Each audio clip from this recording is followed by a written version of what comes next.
فرقہ واریت ایک ایسی ناانصافی ہے جس میں لوگوں کو ان کی نسل، جنس، مذہب یا دیگر خصوصیات کی بنیاد پر غیر منصفانہ سلوک کا سامنا کرنا پڑتا ہے، جس کے باعث انہیں معاشرتی، تعلیمی اور اقتصادی مواقع سے محروم رکھا جاتا ہے۔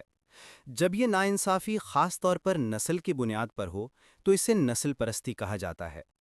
نسل پرستی کا بنیادی فلسفہ سفید فام برتری ہے، جو یہ دعویٰ کرتا ہے کہ سفید فام لوگ فطری طور پر دوسروں سے برتر ہیں اور انہیں معاشرتی، سیاسی اور اقتصادی طاقت حاصل ہونی چاہیے۔ سفید فام برتری صرف ذاتی تعصب یا نفرت نہیں، بلکہ ایک منظم نظام ہے جو اداروں، قوانین اور سماجی ڈھانچوں میں رچی بسی ہوئی ہے تاکہ سفید فام افراد کو برتری دی جائے۔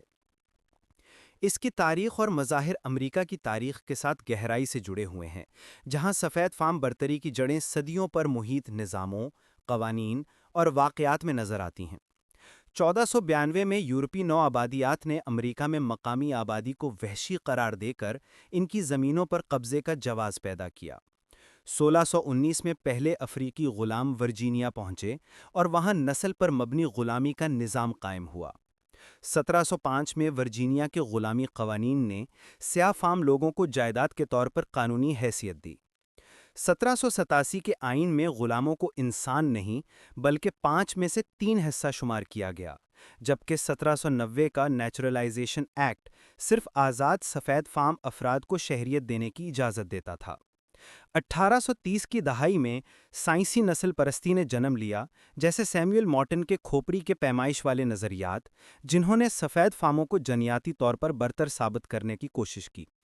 1836 سے 1845 تک ٹیکساس نے میکسیکو سے غلامی کے تحفظ کے لیے لڑائی کی، اور 1857 میں ڈریڈ اسکاٹ فیصلے نے واضح کیا کہ سیاہ فام افراد امریکی شہریت کے اہل نہیں۔ 1865 سے 1877 کے دوران بلیک کوڈز اور جم کرو قوانین نافذ کیے گئے جو نسل پر مبنی تمیز کو قانونی حیثیت دیتے تھے۔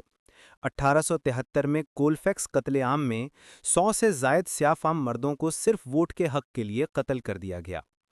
1882 میں چائنیز ایکسکلوژن ایکٹ نے ایشیائی افراد کی ہجرت پر پابندی عائد کر دی۔ 1896 میں پلیسی بمقابلہ فرگسن کیس نے الگ لیکن برابر کے نظریے کو قانونی حیثیت دی، جو نسل پر مبنی تفریق کو جائز قرار دیتا ہے۔ 20ویں صدی میں 1915 کی film the birth of nation نے کو کلکس کلان کو دوبارہ زندہ کیا، حتیٰ کہ وائٹ ہاؤس میں بھی اس کی نمائش ہوئی۔ 1919 کے ریڈ سمر میں سفید فام ہجوم نے 26 شہروں میں سیاہ فام بستیوں پر حملے کیے۔ 1921 کی تلسا نسل کشی نے بلیک وال اسٹریٹ کو تباہ کر دیا۔ 1924 کا امیگریشن قانون اربوں ایشیائی اور اکثر یہودیوں کو ملک میں آنے سے روکتا تھا۔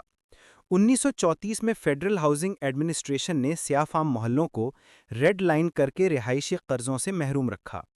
دوسری جنگ عظیم کے دوران 1942 میں جاپانی نسل کے امریکیوں کو قید کیمپوں میں رکھا گیا۔ 1944 میں جی آئی بل نے سیاہ فام فوجیوں سے فوائد سے محروم رکھا۔ 1955 میں ایمٹ ٹل کا قتل ہوا اور قاتل سزا سے بچ گئے۔ 1963 میں برمنگم چرچ بمباری میں 4 سیاہ فام لڑکیاں جاں بحق ہوئیں۔ 1965 میں ووٹنگ رائٹس ایکٹ منظور ہوا، جس نے بلڈی سنڈے کے حملے کے بعد سیاہ فاموں کے ووٹ کے حق کو مضبوط کیا۔ 1968 میں مارٹن لوتھر کنگ کے قتل کے بعد فیئر ہاؤسنگ ایکٹ نافذ ہوا۔ 1971 میں نکسن کے مشیر نے اعتراف کیا کہ وار آن ڈرگز اصل میں سیاہ فام کارکنوں کو نشانہ بنانے کے لیے تھی۔ 1985 میں فلاڈیلفیا پولیس نے موو گروپ کے محلے پر بم گرایا۔ 1986 کے اینٹی ڈرگ ابیوز قانون نے کریک کوکین اور پاؤڈر کوکین کی سزا میں فرق رکھا، جو سیاہ فاموں کو زیادہ متاثر کرتا ہے۔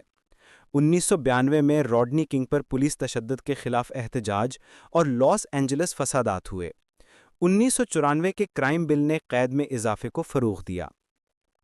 21ویں صدی میں 2008 میں اوباما کے انتخاب کے بعد نسل پرستی کی برتھ کانسپریسی ابھری۔ 2013 میں شلبی کاؤنٹی بمقابلہ گوٹر سیٹس کیس میں ووٹنگ ایکٹ کی کچھ حفاظتیں ختم کر دیں۔ 2014 میں فرگسن احتجاج ہوئے جب مائیکل براؤن کو پولیس نے قتل کیا۔ 2015 میں چارلسٹن چرچ شوٹنگ میں سفید فام برتری پرست نے 9 سیاہ فام عبادت گزاروں کو قتل کیا۔ 2017 میں چارلٹس ول کے یونائٹ دی رائٹ مارچ میں یہودی ہمیں بدل نہیں سکتے کے نعرے لگائے گئے۔ 2020 میں جارج فلائیڈ کے قتل پر عالمی احتجاج ہوا اور ایف پی آئی نے پولیس میں سفید فام برتری پرستوں کی موجودگی پر انتباہ جاری کیا۔ 2021 میں بعض ریاستوں نے کرٹیکل ریس تھیوری پر پابندیاں لگائیں جو نسل پر مبنی تعلیمی مواد کو محدود کرتی ہے۔ 2022 میں بفلو سپر مارکیٹ پر سفید فام حملہ آور نے 10 سیاہ فام افراد کو قتل کیا۔ 2023 میں الاباما نے سپریم کورٹ کے فیصلے کو نظر انداز کر کے سیاہ فام ووٹروں کی نمائندگی محدود کر دی۔ یہ تمام تاریخی اور موجودہ واقعات، قوانین اور پالیسیاں اس بات کا ثبوت ہیں کہ سفید فام برتری کا نظریہ کس طرح نسل پرستی اور تمییز کو نظام کا حصہ بناتا ہے اور کیسے اس کے اثرات آج بھی مختلف معاشرتی شعبوں میں نمایاں ہیں۔